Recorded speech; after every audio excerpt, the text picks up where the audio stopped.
आपको पता है ना कि बच्चों को कहानियाँ बहुत पसंद है और कहानियों के माध्यम से उनकी गलतियों को भी सुधारा जा सकता है।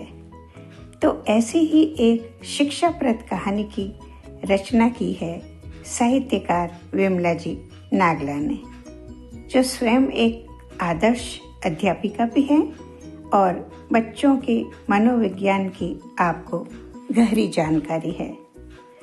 तो यह है मैं बसंत चैनल और सुनिए मेरी आवाज में विमला जी की यह बाल कहानी करामाती कलम। सौम्या रामपुरा गांव में रहती थी। इसी वर्ष उसने 5वीं कक्षा की बोर्ड परीक्षा दी। आज तो उसका परिणाम आना था। उसे उत्सुक देख उसकी दादी बोली, आज समय कितना बदल गया। तुरंत बटन दबाते ही परिणाम सामने। हमें तो 2 दिन तक अखबारों की ही बाट रहती थी। लो, परीक्षा परिणाम भी आ गया और उत्साहपूर्वक अपना परिणाम देखा। पर यह क्या? सौम्या की आंखों में आंसू भरे थे। सभी विषयों में उसको A+ ग्रेड मिला, पर हिंदी में केवल B ग्रेड। ऐसा क्यों हुआ? उसने तो सभी उत्तर एकदम सही लिखे थे। फिर वह बहुत रो रही थी। बेटा, बोर्ड परीक्षा में हिंदी की छोटी से छोटी गलती के भी नंबर कटते हैं और इस समृद्ध भाषा में एक बिंदी की भी चूक से शब्द का अर्थ परिवर्तित हो जाता है। शायद तुम्हारी भी इसी तरह की कोई गलती रही होगी, मम्मी ने उसे समझाते हुए कहा। इतने में उसकी दादी जी मंदिर से और पापा भी दुकान से आ गए। उसे इस हाल में देख दोनों घबरा गए। फिर पापा उसको जबरदस्ती बाहर घुमाने ले गए। मुझे लगता है इसकी हिंदी लेखन में वर्तनीगत अशुद्धियों के कारण ही सही उत्तर लिखने पर भी इसको अंक कम मिले, मम्मी ने उदास स्वर में कहा।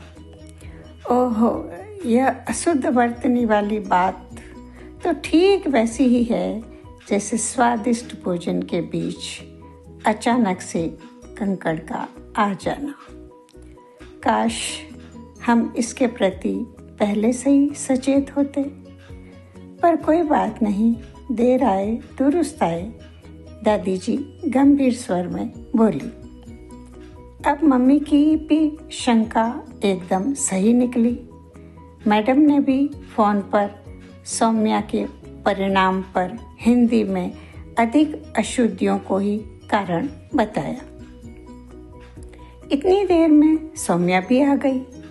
वह अनमनी सी चुपचाप अपने कमरे में जाने लगी। आज तो मेरे से कहानी नहीं सुनेगी क्या सौम्या? दादी जी ने प्यार से उसके सिर पर हाथ फेरते हुए कहा।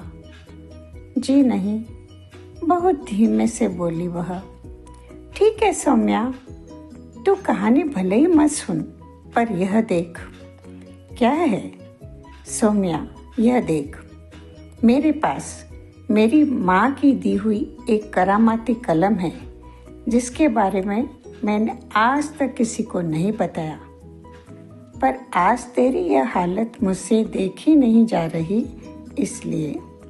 क्या आपके पास ऐसी अनूठी कलम थी तो आप पहले दे देती ना? सौम्या झट से बोली। कोई बात नहीं बेटा, जीवन में अभी तो ऐसी बहुत परीक्षाएं आएंगी, परंतु यह कोई साधारण कलम नहीं है। इसकी एक अद्भुत विशेषता यह है कि जिस प्रकार हमारे शरीर को चलाने के लिए प्रतिदिन भोजन की आवश्यकता होती है, ठीक उसी प्रकार इस कलम को भी रोजाना कागज चखने की खुराक चाहिए। ये जितनी खुराक लेगी उतना ही इसका चमत्कार बढ़ेगा। वो कैसे? कलम को हाथ में पकड़ते ही नियमित रूप से इसे उपयोग में लेना होता है। इसके रुकते ही समझो जादू खत्म। वाह, यह इतनी करिश्माई है तो भला फिर रोज काम में लेने में कौन सी परेशानी है? हाथ नचाती हुई सौम्या बोली। अब दादी जी ने उसे सुंदर सुनहरी कलम देते हुए कहा, लो बेटा, तुम इसे अब नियम पूर्वक काम में लेना। चलो, हम सबसे पहले इसके जादू की परख के लिए आज से ही नहीं बल्कि अभी से ही हिंदी विषय में एक पेज अनुलेख लिखकर करते हैं। जी। शुरुआत में उसने बहुत लापरवाही के साथ जल्दी जल्दी काम किया और जब वह उसे दिखाने दादी के पास गई तब दादी ने कलम को कान के पास ले जाकर उदास होते हुए बोला, सौम्या, यह कलम कह रही है कि मैं इस लड़की के पास हरगिज नहीं रहूंगी क्योंकि इसकी गंदी घसीटमार लिखावट के साथ लिखी ढेर सारी अशुद्धियों से मेरा जी पूरी तरह घबरा रहा है। यह सुनते ही सौम्या का मुंह उतर गया।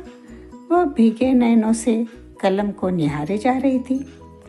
तभी दादी ने फिर से कलम को अपने कान के पास ले जाने का उपक्रम किया और बोली, सुनो सौम्या, अब यह कह रही है कि चलो छोड़ो, यह सौम्या की पहली गलती है, इसलिए मैं उसे माफ कर देती हूँ, पर आगे से मेरे उपयोग में पूरी सावधानी बरतनी होगी। यह सुनकर सौम्या खुशी से झूम उठी। अब तो वह प्रतिदिन एक एक शब्द शुद्ध और जमा जमा कर लिखती, मारे इस डर के कि कहीं कलम रूठ न जाए। बस फिर क्या था, कहते हैं ना कि करत करत अभ्यास के जड़मती होत सुजान। सतत अभ्यास से सौम्या की अशुद्धियाँ एक दिन लगभग समाप्त ही हो गई। अन्य विषयों में पढ़ाई में वह ठीक थी। अपने शुद्ध हिंदी लेखन के प्रयास से उसने अगली परीक्षा में विद्यालय में प्रथम स्थान प्राप्त किया। वह खुशी से नाच उठी और दादी तथा अपनी प्यारी कलम को धन्यवाद देते हुए बोली, दादी जी, यह सब तो आपकी करामाती कलम की ही करामात है। दादी जी ने उसे दुलारते हुए कहा, बेटा, यह कलम का करामात नहीं, तेरी मेहनत का मीठा फल है। और सच कहूँ तो यह कोई करामाती कलम नहीं है, इसे तो तुम्हारे पापा से मैंने ही मंगवाया था, पर अब यह सचमुच तुम्हारी मेहनत और लगन से साधारण होते हुए भी चमत्कारी बन गई है। बेटा, जीवन में सफलता का कोई शॉर्टकट नहीं होता। हमें सफल होने के लिए जीवन में खूब मेहनत करनी पड़ती है। दादी पोती दोनों खुशी से गले लग गई। तो मित्रों, मेरी आवाज़ में विमला जी की यह बाल कहानी आपको कैसी लगी? अगर पसंद आई हो तो चैनल को सब्सक्राइब, कमेंट, शेयर और लाइक करना ना भूलें। धन्यवाद।